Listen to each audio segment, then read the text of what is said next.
Parlons à présent commerce régional. Nous avons le plaisir de recevoir dans le studio de la télévision rwandaise le professeur Liévin Chirugwa Lirkwa, directeur de développement des infrastructures et de gestion des programmes au sein du Corridor Nord. Bienvenue, professeur. Je vous en prie, merci beaucoup. C'est donc un plaisir pour nous de vous recevoir dans ce studio. Est-ce que vous pouvez un peu nous expliquer, du moins aux téléspectateurs de la télévision rwandaise, ce que c'est le Corridor Nord? Merci beaucoup, cher journaliste Patrick. C'est un plaisir pour moi d'être à Kigali aujourd'hui et de discuter avec vous, d'échanger sur les questions relatives au Corridor Nord. Le Corridor Nord, en effet, c'est cette voie de communication qui lie le port de Mombasa aux pays enclavés de l'Ouganda, du Rwanda, du Burundi, de la RDC et du Soudan du Sud.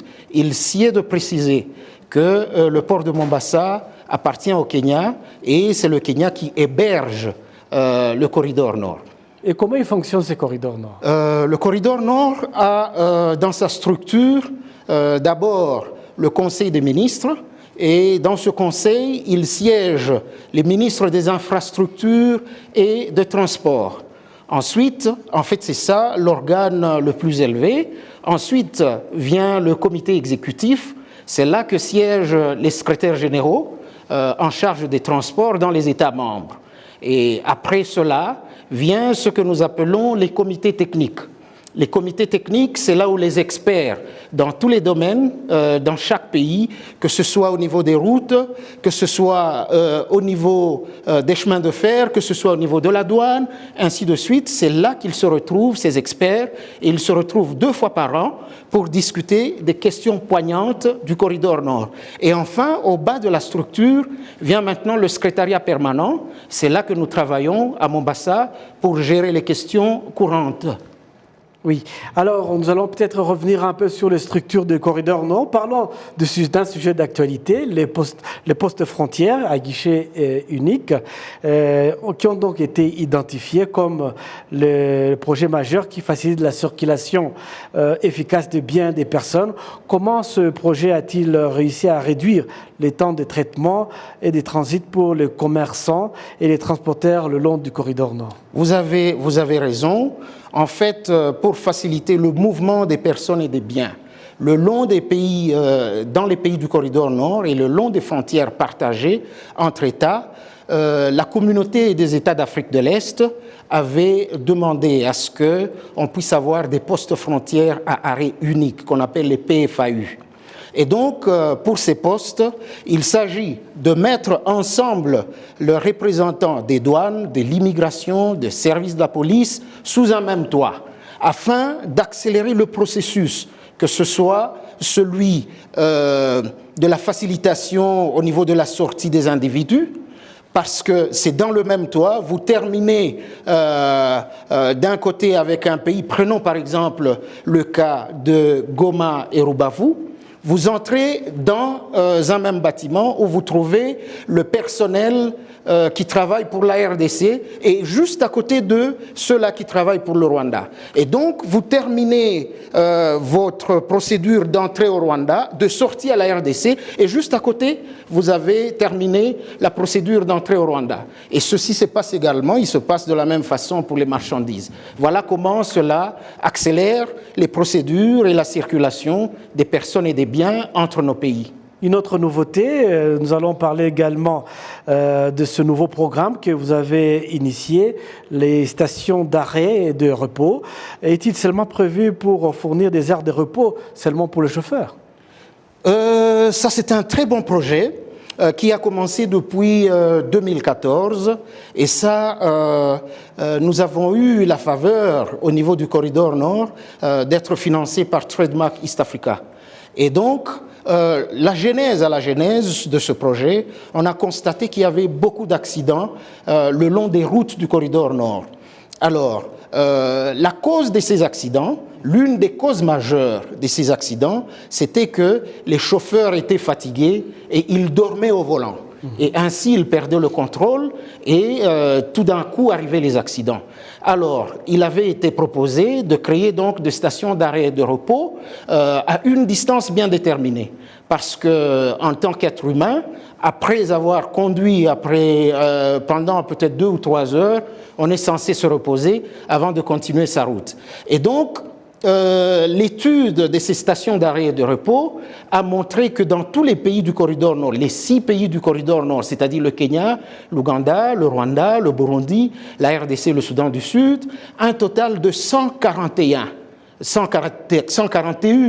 stations d'arrêt et de repos avaient été identifiées. Mais parmi les 141 stations, il y a 67 qui ont été considérées comme prioritaires. Et parmi les prioritaires, on a pris 22 qui seront exécutés rapidement. Ainsi, pour le Kenya, par exemple, on a 22, pour l'Ouganda, 24, pour le Rwanda, on a 6, pour la RDC, on a 8, pour le Burundi, on a 2, et pour le Soudan du Sud, on a 2. Et donc, voilà, ce sont ces stations d'arrêt et de repos qui constituent pour le moment l'une des actions concrètes qui sont menées dans le cadre de la sécurité routière. Et si vous me permettez de donner un exemple, au Kenya, par exemple, il y a un investisseur privé qui nous a intéressés, qui a intéressé le corridor nord, au nom duquel je parle, et qui avait son terrain. Et le terrain, les études ont été financées par le corridor nord. Et donc, nous travaillons de cette manière-là. Et cela, on l'a fait également au Burundi. Au Burundi, on a identifié 2 endroits prioritaires, dont Bugarama. On est en train de voir comment financer les études pour que cette station soit mise en œuvre parce qu'elle se trouve à la rencontre de 2 corridors à Bugarama, le corridor nord et le corridor central. Oui, professeur. On a entendu également parler d'un accord de transit, de transport de corridor nord qui visait à contribuer à la structuration juridique de la coopération. Quel est l'état d'avancement de ce projet? Oh, c'est très bien. C'est très bien. Merci vraiment pour cette autre question. Et j'imagine, c'est par là que nous devrions commencer. En fait, cet accord de transit et de transport du corridor nord a été signé par 4 États pour commencer. Le Burundi, le Rwanda, l'Ouganda et le Kenya. Et nous sommes là en 1985, donc exactement 37 ans aujourd'hui. Et donc, ensuite, la RDC, la République démocratique du Congo, a aussi demandé de faire partie de cet accord en 1987. Le dernier né de cet accord, c'est la République du Soudan du Sud qui a accédé à l'accord en 2012. Et donc, ces 6 pays ont accepté de signer cet accord de transit et de transport afin de faciliter le mouvement des personnes et de biens au niveau du corridor nord. Cet accord a 11 protocoles. Et parmi les protocoles, parmi ces 11 protocoles, je vais mentionner peut-être un seul, le protocole numéro 2, qui concerne les différents tronçons choisis par les États comme route du corridor nord. Alors, ça c'est l'accord, le protocole numéro 2, où on a, chaque État a choisi quels sont ces tronçons pour le corridor nord. Par exemple, pour le Rwanda, on a l'entrée à la frontière de Miramahil et Kagitumba jusqu'à Kigali. On a de Kigali jusqu'à Rubavu. On a également de Kigali jusqu'à Kanyaruho. On a également l'autre frontière avec l'Ouganda, à 80 km de Kigali, en dehors de Kagitumba, j'ai perdu le nom, mais de là également jusqu'à Kigali, de Tchanika jusqu'à Rubavu, à Kigali, et ça, ce sont les tronçons du corridor nord au niveau du Rwanda. Et chaque pays en avait choisi comme ça pour son cas. Professeur, c'est un sujet vraiment très intéressant. Malheureusement, le temps nous imparti touche pratiquement à sa fin. Je rappelle aux téléspectateurs que nous recevions le professeur Livin Chirgwa-Rirgwa, directeur du développement des infrastructures et des gestions du programme au sein du Corridor Nord. Merci, professeur. Et les studios de la télévision rwandaise vous sont donc ouvertes. Vous pourrez revenir quand vous voulez. Et restez avec nous. Nous poursuivons donc avec l'actualité.